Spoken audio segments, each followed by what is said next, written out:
Hi, everyone. Welcome to the Seven Eighths, a podcast to share stories on failures and rejections. There are no fairy tale endings in this podcast. My fellow conversationalists aren't past the mountain of struggle. In fact, some of them might still be in it. I hope this podcast serves as a forum for friends and acquaintances to exchange tales of defeat. Defeats that make the 7/8 part of our lives, like the part of the iceberg you can't see. By sharing these stories, I hope we can all normalize failures and thereby win over that fear of defeat. Because failing is just a part of living. I hope you will listen and relate. Do leave me a note of feedback and critique. I am on Twitter at FarmNectar. Now to our episode.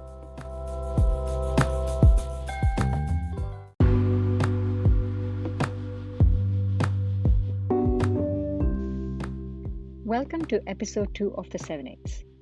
For this episode, I invited my good old friend from high school, Aparajitha. Appu talked about her struggles that were not only the emotional kind. We talked about school days, work life, and home, and Appu's journey through her difficulties. I'm taking you into our sincere conversation. Just listen in.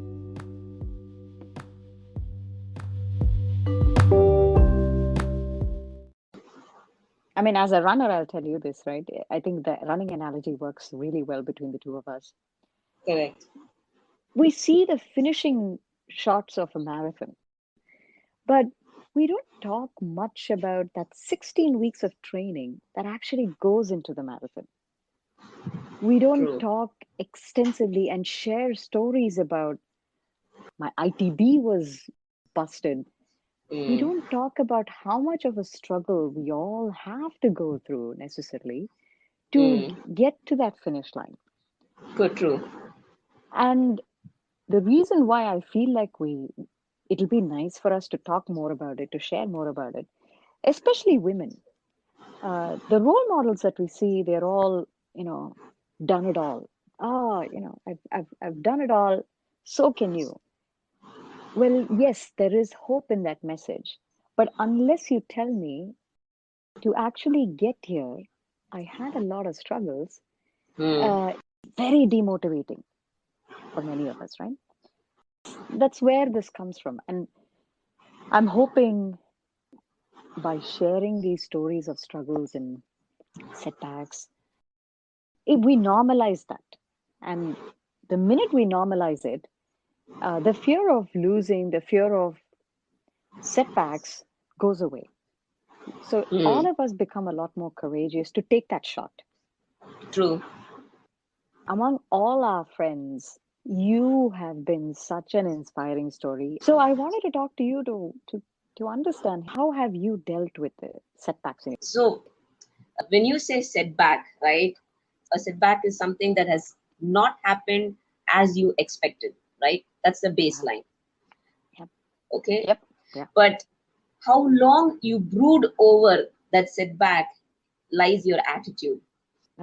Let's get personal. Talk to me about what are the struggles you went through, even during high school, after that. You've always had this very cheerful and, bringing people together kind of persona. But I know all of us go through our shares of struggles. So I want to hear from you. What were some of those things that you were dealing with?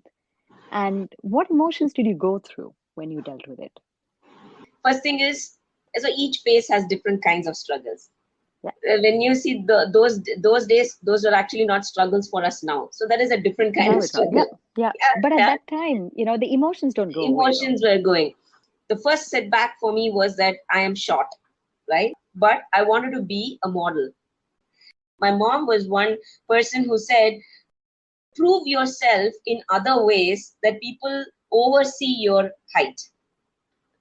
Show off your personality in different ways so people forget about your height. So that thing actually stuck in my mind. People used to call me shorty. In Tamil they say slang kulachi. Okay. Yeah. They used to tease me a lot. At that moment, I will feel a little upset, but then I will think they don't know what I am capable of.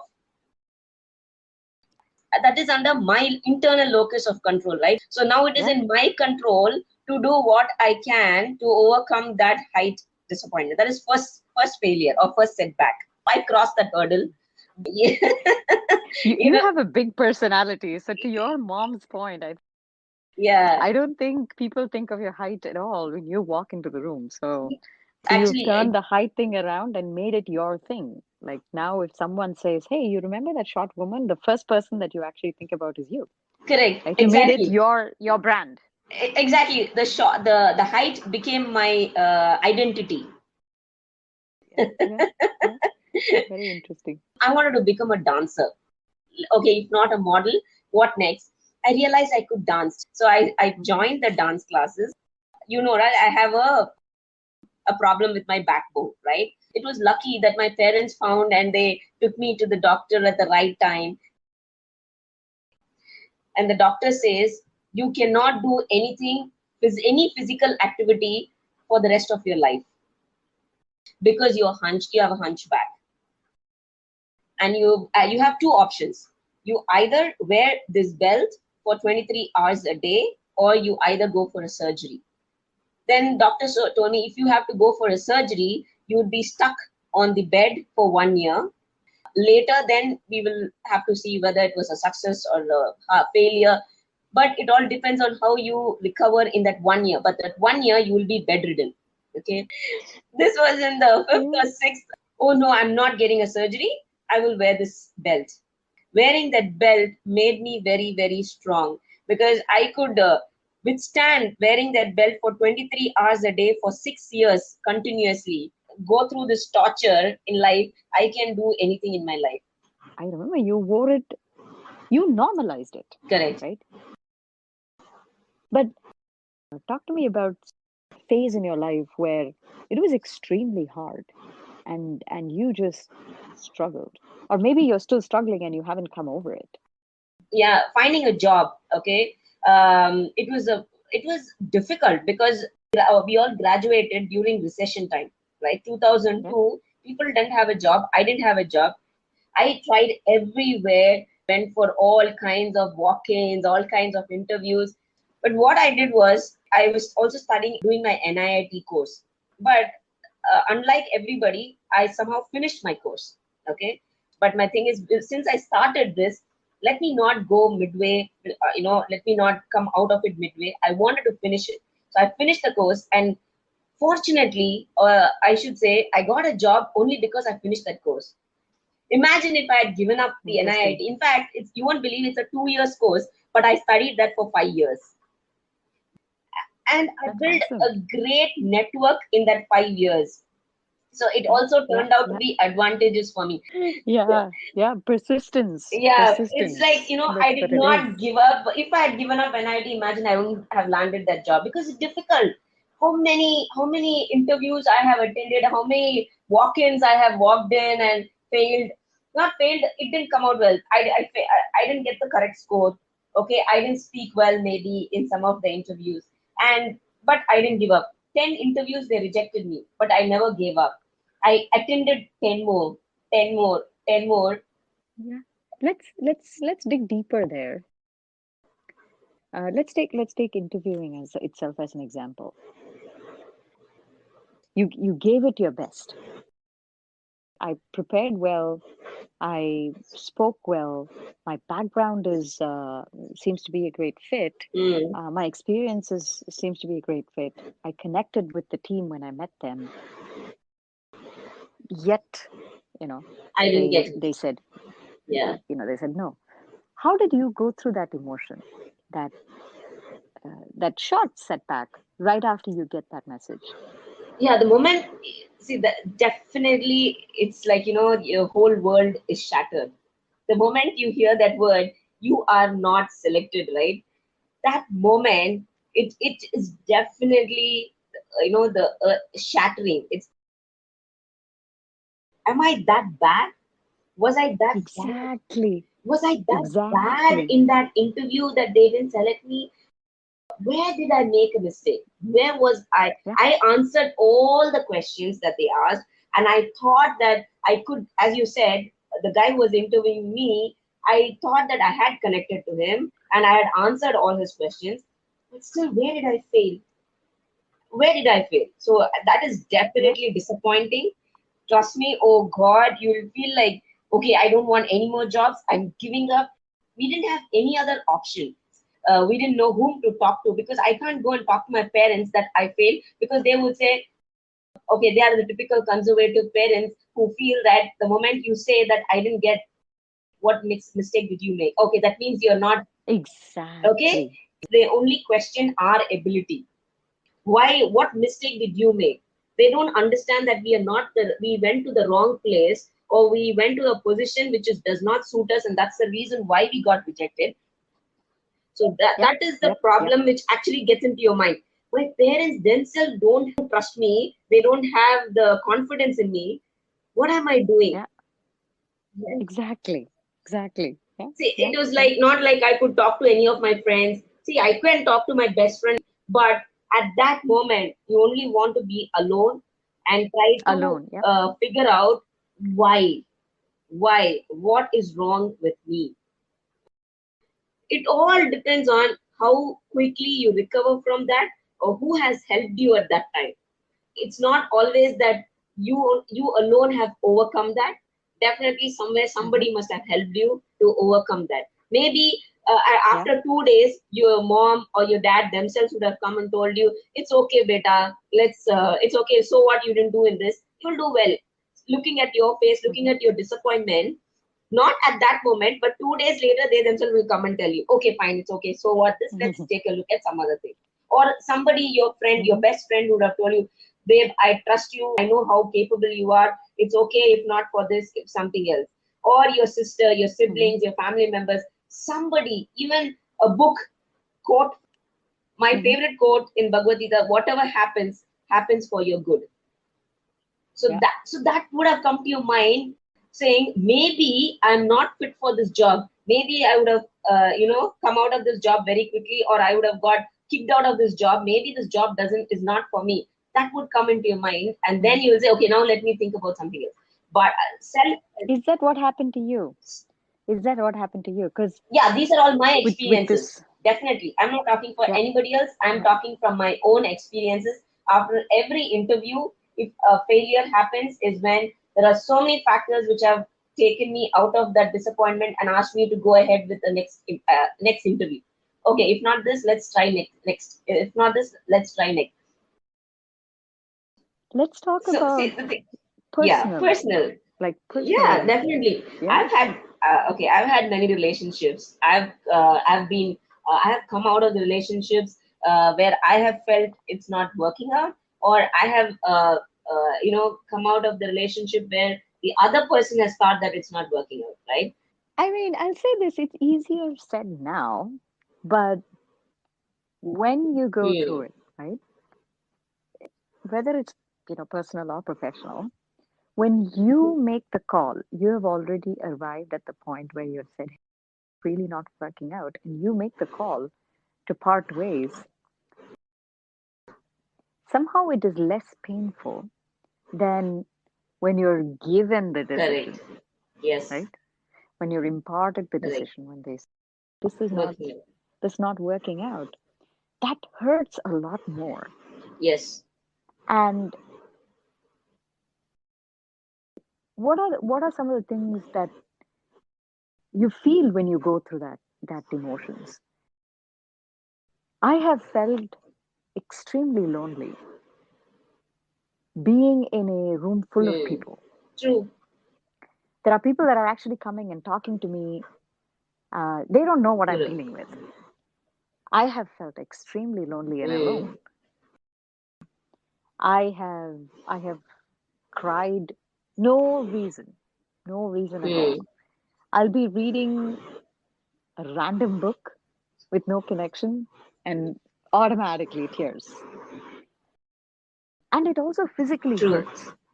It physically True. hurts, not just, personal, even professional. I think it all comes to a point that it's professional True. rejection, right? Personal Rejection. rejection. I reject Hmm. you. You are no longer, but you're no longer Correct. lovable. I think that hurts really, really bad. Very badly. You feel that you're the last person in the world, and it just wears you out. It totally wears you out. Exactly. Beautifully said. It wears you out. Yep. You know, It it wears wears you out. you feel like a dirt. You feel like a piece of shit. Oh, You yes. feel like a piece of shit. Yep. That I Yep. have gone Yep. through that. Yep. Actually, I should tell you this. I have, before I met Shankar, I met many people. I've gone through many relationships, but I have never had that kind of connection or emotion when I met Shankar. After I met Shankar, we have had a lot of fights. We've broken up in between many times, and the worst part is we were in the same team, and in the same team, you have to sit next to him. You've broken up because he said that I'm not good enough for him, but I still sit next to him, and that's the torture.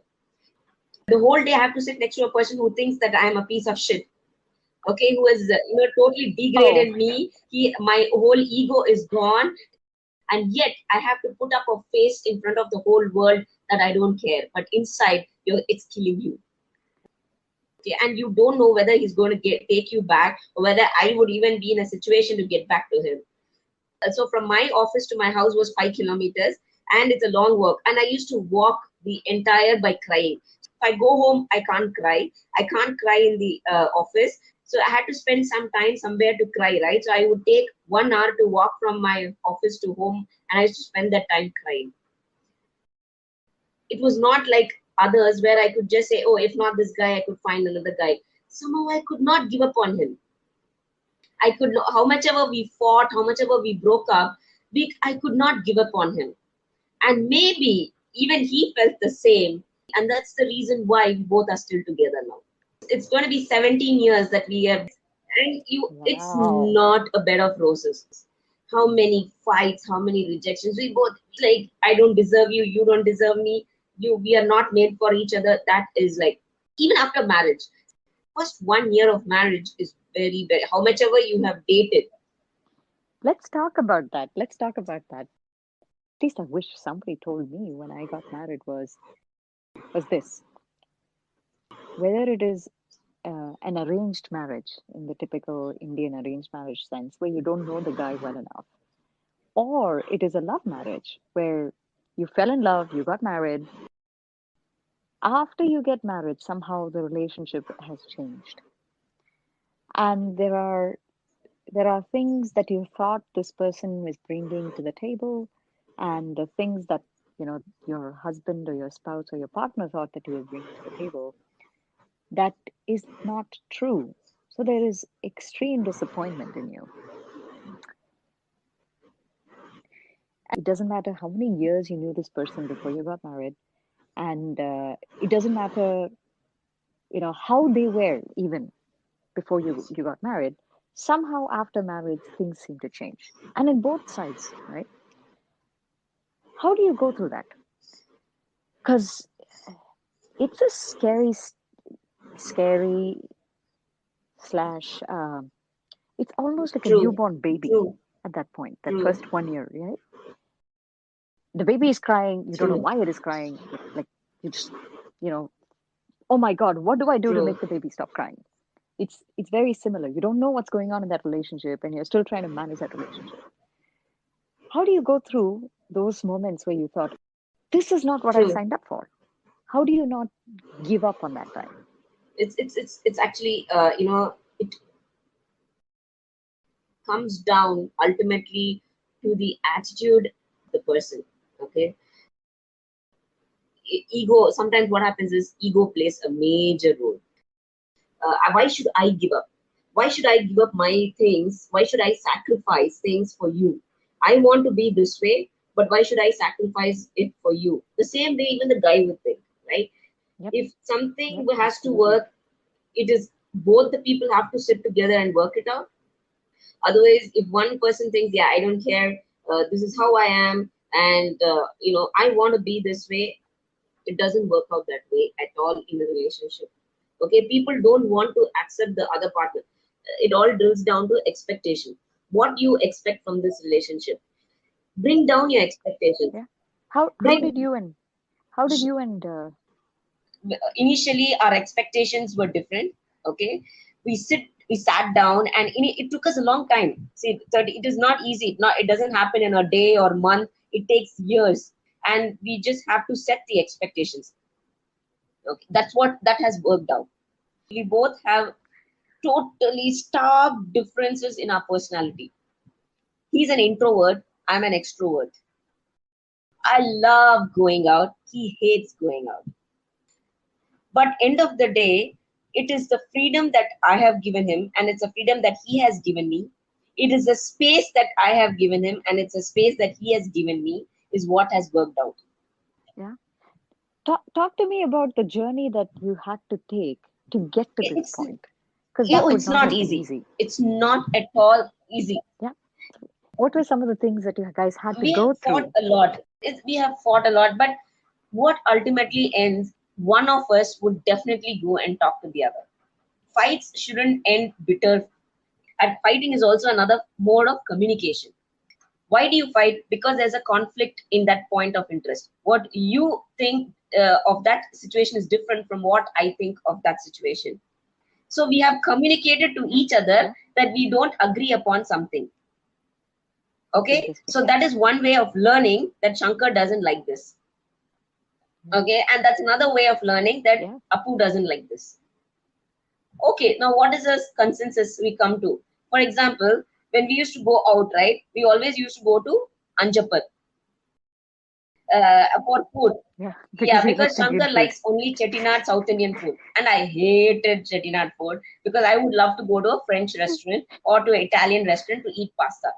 So what we thought was, okay, weekly once we'll go to Anjappar, the next time we'll go to Fiorano, an Italian restaurant. Okay, so that is the consensus we came to. Then what we slowly realized is, I didn't enjoy going to Chettinad that time, and he wouldn't enjoy it. So what we used to do was, if it was the day to go to Chettinad restaurant, I would eat my food at home and go and spend time with him, and he would eat there, and we liked each other's company. See, food was not a matter. We liked each other's company. If food is a point of interest, it's okay, leave it. I'll eat home food that day, you eat that. So when we used to go to Italian restaurant, he'll eat home food and I will eat there. Okay, it's just the time that we spend with each other matters the most than these external factors. It doesn't come just by one. It takes time to come to that level after 10 fights. Let's say in the 11th fight, I realized it's no use taking Shankar. Right. So these are some of the decisions that you have to take in this relationship to come to a consensus. It is not easy.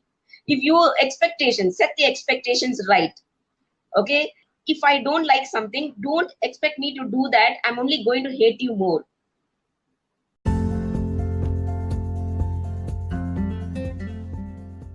And that's how the cookie crumbles. Typical Appu had to run for a run. Appu's struggles showed me how she had to deal with both physical and emotional setbacks. Appu showed me how one can find strength even in weakness by just shifting perspective. I realized some struggles can be eased by clearly defining boundaries, especially if the struggle is making me miserable. I hope you enjoyed this episode. Do share your thoughts. I'm on Twitter @FarmNectar. Until next conversation. Cheers, guys.